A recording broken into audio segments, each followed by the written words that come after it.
The universal worker, to me, is the person who is familiar with several languages. She enjoys escargot and sambal stingray, can tell you where to buy an erhu in Shanghai or learn flamenco in Seville. The universal worker leads teams across cultures, achieving singular organizational goals. She leverages interpersonal skills that can make the leader of Israel feel comfortable one moment and the leader of Syria the very next. She understands the subtleties of touching the queen's back. You don't want to do that sometimes. The studies say there simply aren't enough universal workers out there. Richard is actually the news anchor on CNN's Headline News Morning Express. Richard brings 15 years of international business experience to his current reporting.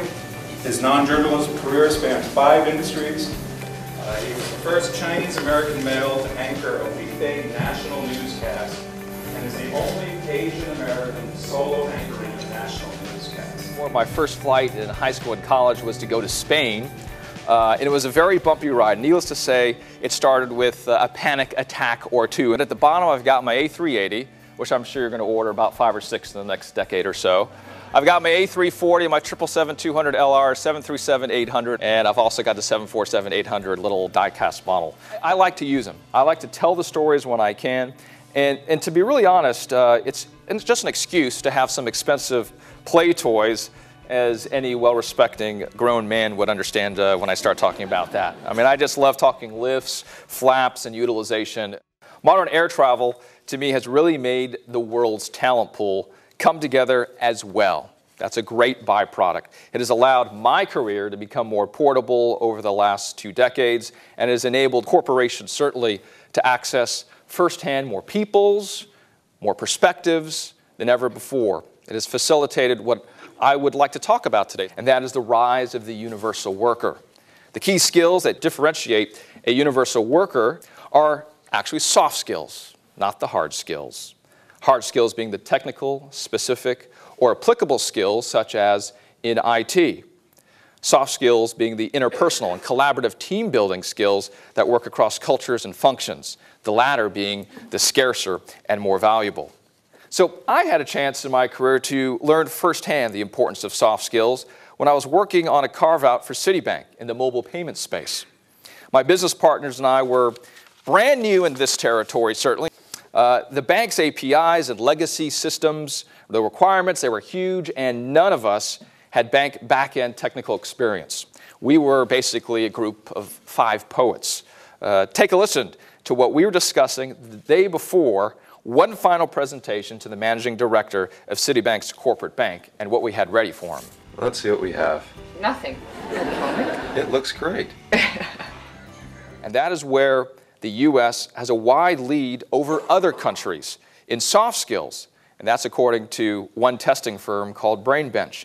Now, in their testing, what they found is that in 5 major soft skill categories that they tested, it showed the universal worker will understand several languages, use interpersonal and collaborative skills across multiple cultures, and have career portability across once thought far-flung places of the globe.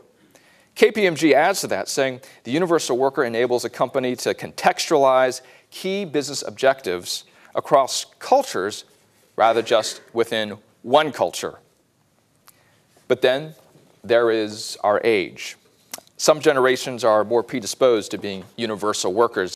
And I've got a question for all of you. You don't have to tell me how old you are, but who are Gen Xers or older here? All right, you can be honest. I'm not taking names, so you don't have to worry about it. Okay. We are in a bit of trouble, and I'm not talking about bad backs. I'm not talking about wrinkles and age spots. That's what makeup is for, and even for us guys. I mean, I do it every day. I'm on TV, so you can do it too. It was in the early 80s when tourists would come to San Francisco, where I grew up. Occasionally, a few would tease me, telling me to go back to my country. And certainly, it didn't feel like they were embracing my uniqueness. But I would ask myself, did I really look that different when they told me to go back to my country? Well, to be honest, when I look back at myself, you know, I kind of did look a little different, if not funny. And you have to agree. I don't know what that is, actually. I mean, look at this rare specimen we've got here. You might not have told me to go back to my country if you saw this, but you might think I was a little bit out of this world, at least when I see this picture. And a big part of the uniqueness here was this hair up here. And what I like to call is a chaffro. And the reason why I call it chaffro, it's a Chinese afro. Not to be confused with a mohawk, not to be confused with a mullet. I did that later in my life. That was unique to me. One key roadblock to the universal worker that I started talking about is economic hatred, where when our economy suffers, we blame other countries and other people, including fellow U.S. citizens that happen to look a little bit different. Today, if another trading partner dominated a U.S. industry, would we blame them for our losses? Would that happen? Or would we embrace the other country's successes and learn to respect them as competitors and focus to improve our capabilities? To not say, go back to your country, but to say, look out, here we come. And although I've been talking about the universal worker, I'm really talking about being universal citizens first. Our ability to succeed professionally is a function of our ability to understand the similarities of international cultures. So, think twice the next time you see that guy on TV with little toy airplanes. His hands out, probably imitating the way they actually work. He might look a little crazy, be wearing too much makeup, but he's probably thinking of how his next trip will be taking him to one of the far-flung locations on our Earth that show not how far away we are from each other, but how close. Thanks.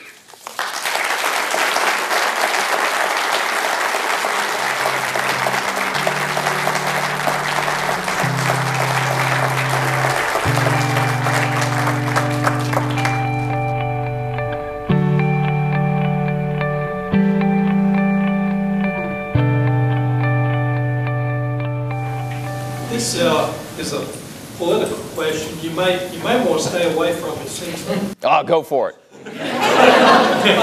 What's your perspective on the influence that China and Russia can have on defusing the nuclear threat from North Korea? As many of you know, there are 6-party talks that have been delayed for many, many years. And despite the desire to try to move down that positive road of getting not only Russia, China, North Korea, the United States, and others to the table to actually forge a solution, many of these interests have become more divergent. And as it become more divergent for us, being able to get the right details on what China now wants from North Korea and can get out of North Korea strategically are much different than they were even 5 years ago. We have the juxtaposition of not only regional politics and international politics, as well as the human rights issues that currently still exist. Do you see a specific language that our leaders we have a gap in, or just having just any other language? I think it's the awareness of other languages and an appreciation thereof. I am horrible at languages, but I love them.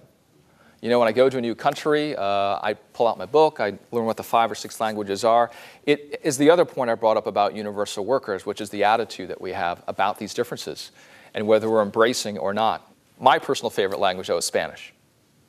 So, and I'm going to test it. Don't test me, though. Hola. Hola, ¿cómo estás?